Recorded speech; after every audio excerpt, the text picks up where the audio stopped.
Hello little sparks, it's good to see you again, and this week we're continuing our story with Joseph. If you remember at the start of this story, Joseph's dad gave him a very colourful robe or a coat because he wanted to show his appreciation to him so much. So there's our reminder of the colourful robe. And then you'll remember the week after that, Joseph interpreted the dream of the king and helped the king to understand what was going to happen in Egypt. And the dream, they told him that something bad was going to happen, they were going to run out of food. But Joseph used God's wisdom to understand that dream. God gave him the wisdom to sort out that situation. So Pharaoh put him in charge so he could use God's wisdom to help through that food shortage. So now we pick up the story when Joseph's family, they're back in Canaan, and they're running out of food as well. And Joseph has been put in charge of all of the food in Egypt and the surrounding areas. Pharaoh trusts him a lot. His job is to make sure that everybody has enough food. So, if you're sitting comfortably, then I shall begin. The bad years came. In Egypt, food was stored up ready and no one was hungry. But Joseph's family back home had nothing left to eat. "You must go to Egypt and buy food," Joseph's father said to his brothers. It was a long, long journey. But they all had to go. Only Ben, the youngest, stayed at home.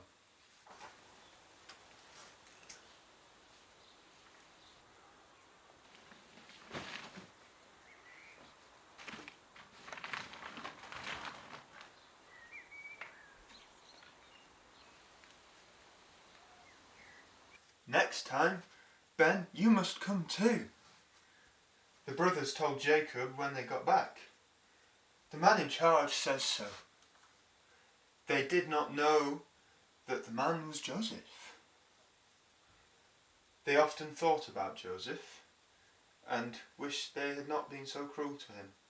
Their father did not want young Ben to go. But in the end, he had to. They were all so hungry. When Joseph saw Ben, he burst into tears. "It's me, Joseph," he said.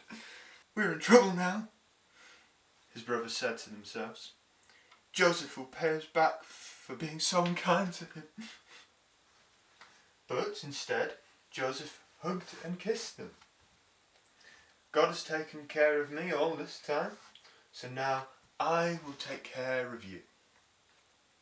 So the whole family came to Egypt. So, wow, isn't that such a great story how God used Joseph in that bad situation when he was put into slavery and into prison. He brought him out of that bad situation so he could be a blessing to other people and help other people have food and save a lot of people from going without food, basically.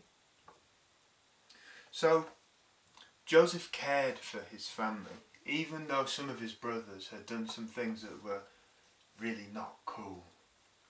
Very naughty things. Don't do what Joseph's brothers did.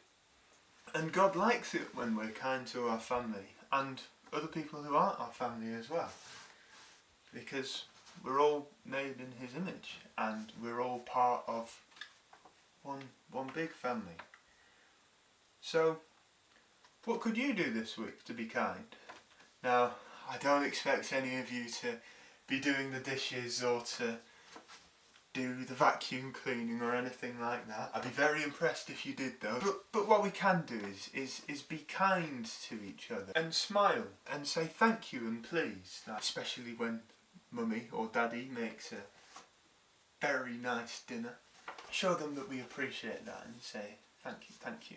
We can also share things. What we saw from Joseph is that he shared out all of the grain and the food so that everybody had enough. So if you've got a brother or a sister who's, if they're younger or they're older, why don't you make sure that you share your toys or the things that you have that you enjoy? Right, that's it for this week. I hope you have a lovely week. Remember that God likes it when we're kind to our families and our friends, and that's a very good thing that all of us can do. Bye bye little sparks, I'll see you later.